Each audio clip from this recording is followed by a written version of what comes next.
Morning students, કેમ છો બધા? મજામાં? I Dhaval Sangani welcome you all in Saraswati group of education. Student, આપ સૌ જાણો છો તેમ ગ્રામરના પોર્શનમાં આપણે લાસ્ટમાં જે ટેન્સીસ વિશે અભ્યાસ કર્યો હતો એમાં ધ પ્રેઝન્ટ કન્ટિન્યુ ટેન્સ અને ધ પાસ્ટ કન્ટિન્યુ ટેન્સનો આપણે અભ્યાસ કરી ચૂક્યા છીએ.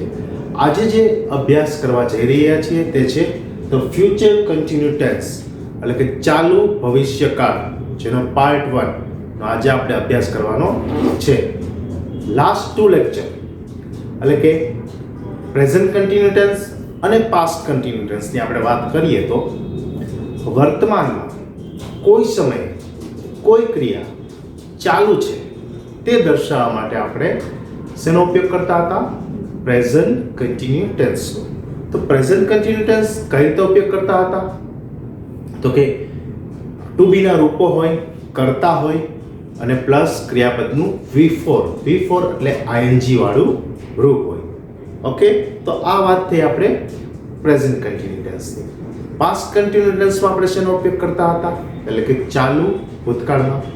તો એમાં પણ સિમ્પલ છે કે ભૂતકાળમાં અમુક સમયે કોઈ ક્રિયા પૂરી થઈ ગઈ છે પણ તેની અસર હજી ચાલુ છે. ભૂતકાળમાં કોઈ સમયે કોઈ ક્રિયા પૂરી થઈ ગઈ છે પણ તેની અસર હજી ચાલુ છે તે દર્શાવવા માટે ચાલુ ભૂતકાળનો ઉપયોગ થાય છે.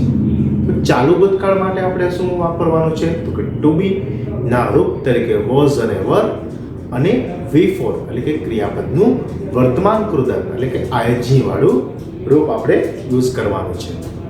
ટુ બી ના રૂપ છે જે વર્તમાન કાળના એમ ઇઝ આર, એને કઈ રીતે ઉપયોગ કરીશું? ફટાફટ રિકેપ કરી લઈએ.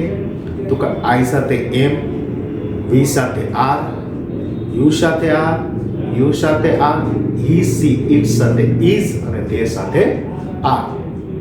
એ જ રીતે જોઈએ ભૂતકાળમાં. તો કે ભૂતકાળમાં કઈ રીતે કરશું? તો કે આઈ સાથે વોઝ, વી સાથે વર, યુ સાથે વર, યુ સાથે વર, હી સી ઇટ સાથે વોઝ અને તે સાથે વર. આ વાત હતી ચાલુ વર્તમાન કાળ, ટુ બી ના રૂપો એમ ઇઝ આર પ્લસ ING, ચાલુ ભૂતકાળ કરતા પ્લસ ટુ બી ના રૂપો વોઝ અને વર પ્લસ ING. હવે જે આપણે વાત કરવા જઈ રહ્યા છીએ તે છે ચાલુ ભવિષ્યકાળ. ચાલુ ભવિષ્યકાળમાં શું છે? તો કે વિલ અને શેલ, આ બે સહાયક ક્રિયાપદો છે. વિલ અને શેલ. આપણે ડેફિનેશન, ચાલુ ભવિષ્યકાળની ડેફિનેશનથી શરૂઆત કરીશું. ડેફિનેશન આપણે પહેલા લખીએ કે જે કોઈ ક્રિયા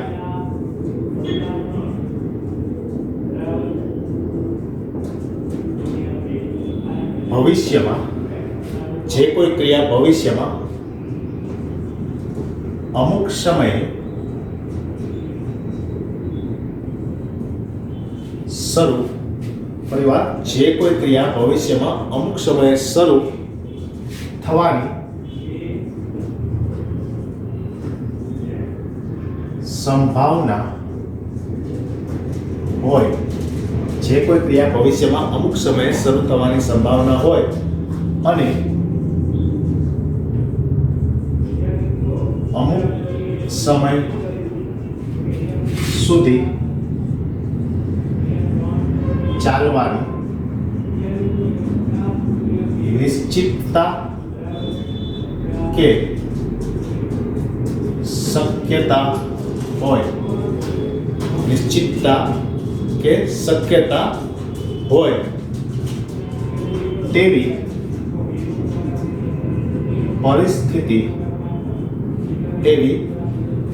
પરિસ્થિતિ સૂચવાતી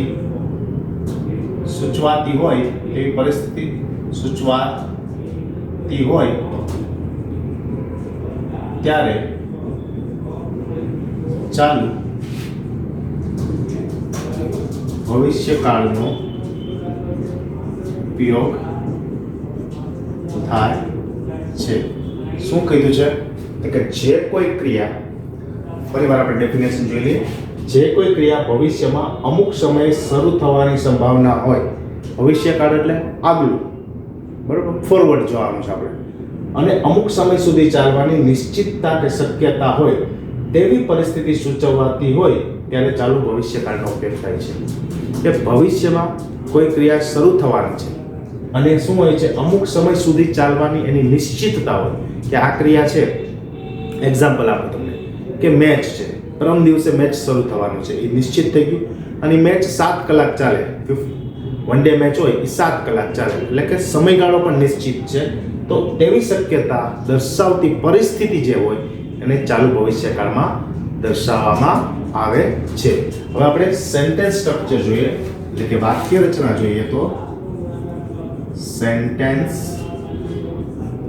સ્ટ્રક્ચર એટલે વાક્ય રચના. આની વાક્ય રચના શું થશે કહો જોઈએ. સબ્જેક્ટ પ્લસ will અથવા shall અને પ્લસ ing. ઓકે, એટલે કે કર્તા, will, shall પ્લસ ing. ટૂંકમાં કહીએ તો જતો રહ્યો,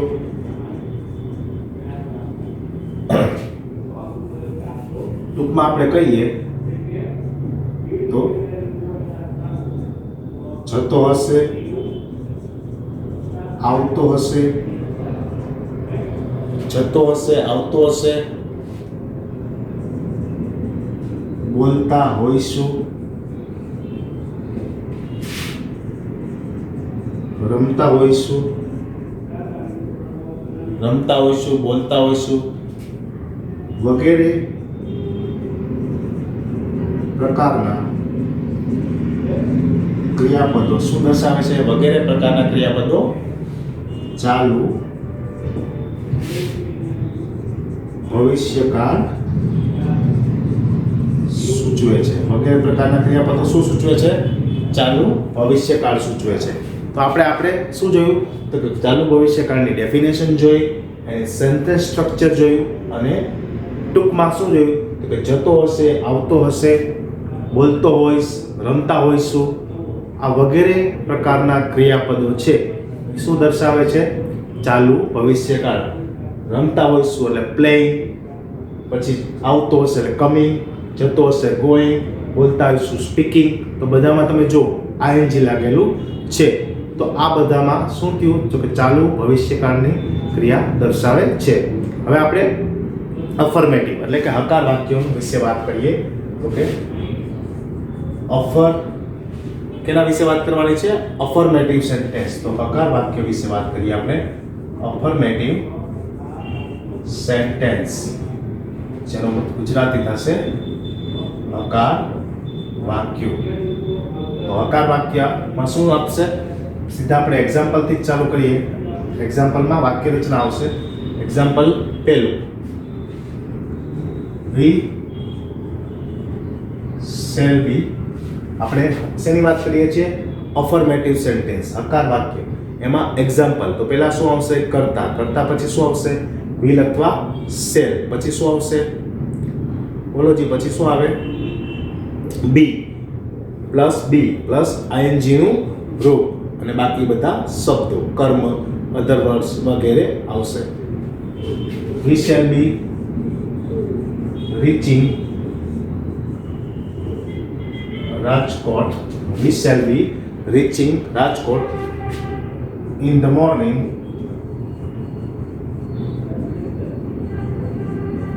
tomorrow. તો જો we shall be reaching Rajkot in the morning tomorrow એટલે ભવિષ્યમાં ક્રિયા થવાની છે કે અમે ભવિષ્યમાં રાજકોટ આવવાના છે. ક્યારે આવવાના છે? કાલે. સમય પણ નિશ્ચિત છે. ક્યારે આવશે? કાલે, પણ સવારે. તો કે નિશ્ચિતતા દર્શાવે છે, એટલે ચાલુ ભવિષ્યકાળમાં એનો ઉપયોગ કરવામાં આવ્યો છે.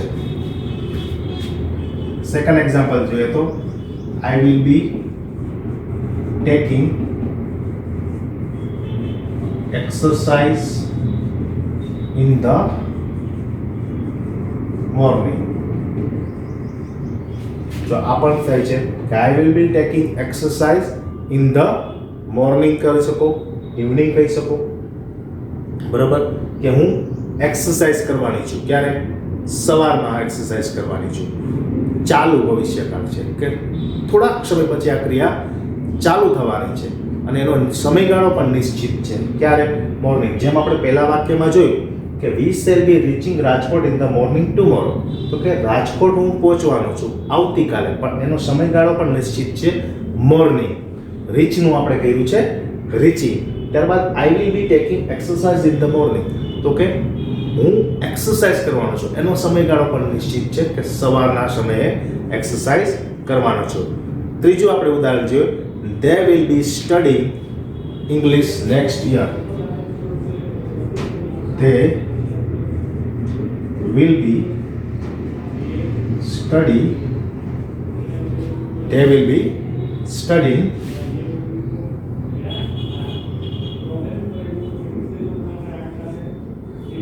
English next year. તો કે તેઓ આવતા વર્ષે અંગ્રેજી શીખશે. તો આનો પણ સમયગાળો નિશ્ચિત છે, નેક્સ્ટ ડે. આમાં પણ સમયગાળો નિશ્ચિત હતો, ધ મોર્નિંગ. આમાં પણ સમયગાળો નિશ્ચિત હતો, સવારે, બીજા દિવસે સવારે, મોર્નિંગમાં. તો વિદ્યાર્થી મિત્રો, આપણે આ વાત કરી ચાલુ ભવિષ્યકાળની ડેફિનેશનની. ફરીવાર રિપીટ કરું કે જો કોઈ ક્રિયા ભવિષ્યમાં અમુક સમયે શરૂ થવાની સંભાવના હોય અને અમુક સમય સુધી ચાલી રહેવાની શક્યતા કે નિશ્ચિત પરિસ્થિતિ સૂચવતી હોય ત્યારે તેવી ક્રિયા દર્શાવવા માટે ચાલુ ભવિષ્યકાળનો ઉપયોગ થાય છે. ચાલુ ભવિષ્યકાળની આપણે વાક્ય રચના જોઈ હતી, બરાબર, કે સેલ, વિલ અથવા સેલ પ્લસ બી અને પ્લસ આઈએનજી. ઓકે, આ ચાલુ ભવિષ્યકાળની વાક્ય રચના છે કે shall, will, be plus ING. Subject એટલે કે કર્તા, ક્રિયાનો કરનાર. ટૂંકમાં કહીએ તો જતો હશે, આવતો હશે, બોલતો હોઈશું, રમતા હોઈશું વગેરે પ્રકારના ક્રિયાપદો ચાલુ ભવિષ્યકાળ સૂચવે છે.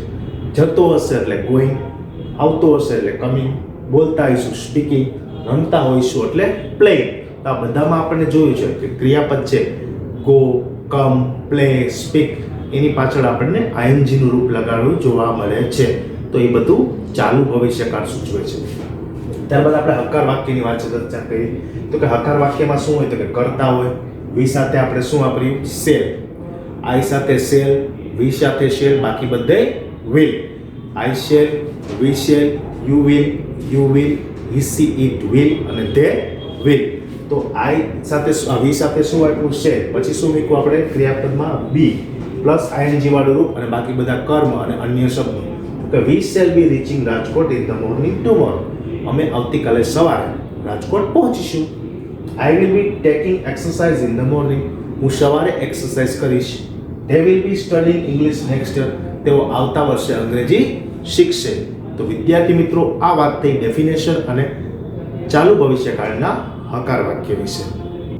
હકાર વાક્ય જોયા પછી આપણે હવે નેગેટિવ સેન્ટેન્સ એની વાક્ય રચના જોશું. આપણે નેગેટિવ સેન્ટેન્સ એટલે કે નકાર વાક્ય. નેગેટિવ સેન્ટેન્સ નકાર વાક્યની વાક્ય રચના આપણે જોવાના છીએ. એની વાક્ય રચના શું થશે?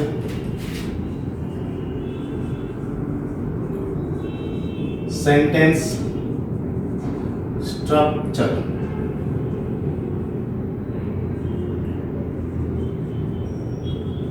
એની વાક્ય રચના થશે શું થશે? પહેલા આવશે subject plus will, shall plus not plus આવશે બી પ્લસ આઈએનજી. આ શેની વાક્ય રચના થઈ? નકાર વાક્યની. હવે આપણે એના એક્ઝામ્પલ જોઈએ. એક્ઝામ્પલ્સ તો કે પહેલું એક્ઝામ્પલ નકાર વાક્યનું પહેલું એક્ઝામ્પલ જોઈએ તો કે the boys will not be playing in the morning. The boys will not be playing in the morning. આપણે જોઈ શકીએ છીએ ધ બોયઝ, તો શું થયું? સબ્જેક્ટિવ. વિલ અથવા શેલ, તો ધે સાથે આપણે વાપર્યું ધ બોયઝ ધે છે એટલે will plus not plus be plus ING વાળું રૂપ in the morning. Second example જોઈએ આપણે. I will not be riding my scooter. તો શું થયું? I સબ્જેક્ટ થયો, will અથવા શેલ. તો I સાથે શું આવશે? will એ વાપરી શકો તમે, શેલ એ વાપરી શકો. I will not be riding my scooter. અને ત્રીજું એક્ઝામ્પલ છે, થર્ડ એક્ઝામ્પલ છે, Raj will not be going to Valsad. Raj છે એ વલસાડ જશે નહીં. તો એ શું દર્શાવે છે? નકારાત્મકતા દર્શાવે છે, નેગેટિવ પણ દર્શાવે છે. તો કે નેગેટિવ સેન્ટેન્સમાં શું જોયું? તો કે નકાર વાક્ય રચનાની સેન્ટેન્સ સ્ટ્રક્ચર હતું કે સબ્જેક્ટ એટલે કર્તા આવશે, ત્યારબાદ વિલ અથવા શેલ, ત્યારબાદ નોટ પ્લસ બી અને પ્લસ આઈએનજી. જેમ અફર્મેટિવ સેન્ટેન્સ હતું એમાં શું હતું? કર્તા plus shall, will plus be plus ING. તો આમાં એક વધ્યું શેલ, વિલ શેલ અને આઈએનજી વચ્ચે નોટ મૂકવામાં આવે છે. ત્યારબાદ આપણે ત્રણ એક્ઝામ્પલ જોયા. The boys will not be playing in the morning, I will not be riding my scooter, and Raj will not be going to Valsad. હવે આપણે જોઈએ છીએ ઇન્ટ્રોગેટિવ.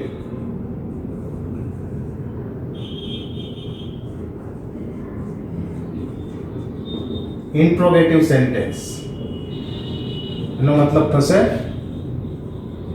પ્રશ્નાર્થ વાક્ય. એની સેન્ટેન્સ સ્ટ્રક્ચર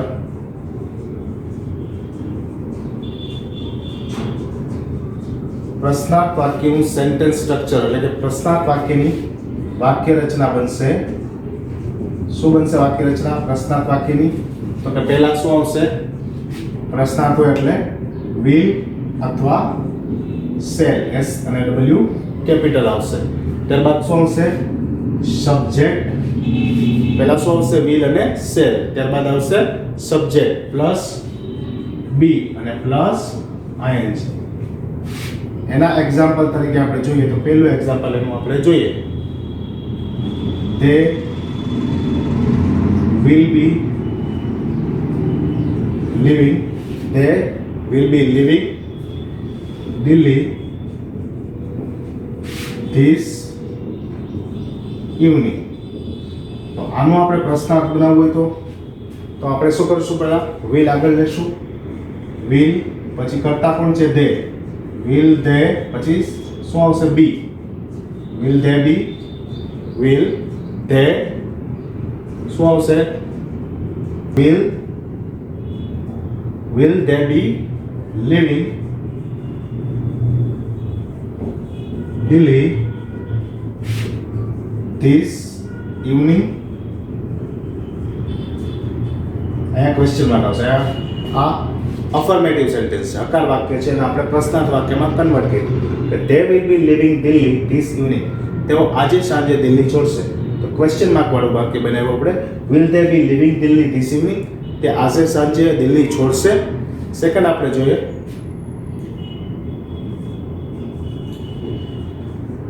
સેકન્ડ સેન્ટેન્સ આપણે રાધાથી શરૂ કરીએ છીએ.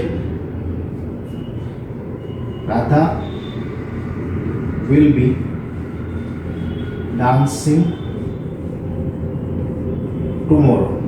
આ અફર્મેટિવ છે અને આપણે ક્વેશ્ચનિંગમાં કરવું હોય તો વિલ આગળ લેશું, વિલ પછી રાધા છે કરતા છે, વિલ રાધા બી હવે dancing, will Radha be dancing tomorrow.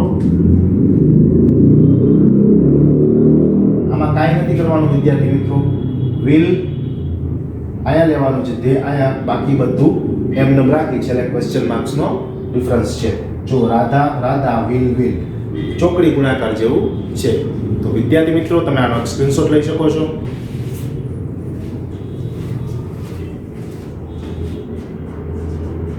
જેથી કરી તમે આને બરોબર સમજી શકો. તો ચાલુ ભવિષ્યકાળ કે જે ક્રિયા ભવિષ્યમાં થવાની છે અને એનો અમુક સમય નિશ્ચિત છે એ દર્શાવવા માટે ચાલુ ભવિષ્યકાળ ઉપયોગ થાય છે. આપણે હકાર વાક્ય એટલે કે એફર્મેટિવ સેન્ટેન્સ, નેગેટિવ સેન્ટેન્સ અને ઇન્ટ્રોગેટિવ એટલે કે પ્રશ્નાર્થ વાક્ય વિશે અભ્યાસ કર્યો. આઈ હોપ કે તમને આવડ્યું હશે, તમે આમાં ઘણું સારું સમજ્યા પણ હશો. વિડીયો ન સમજાય તો રિપીટ કરી અને જોવા વિનંતી. નેક્સ્ટ લેક્ચરમાં ફરી મળીશું. Thank you.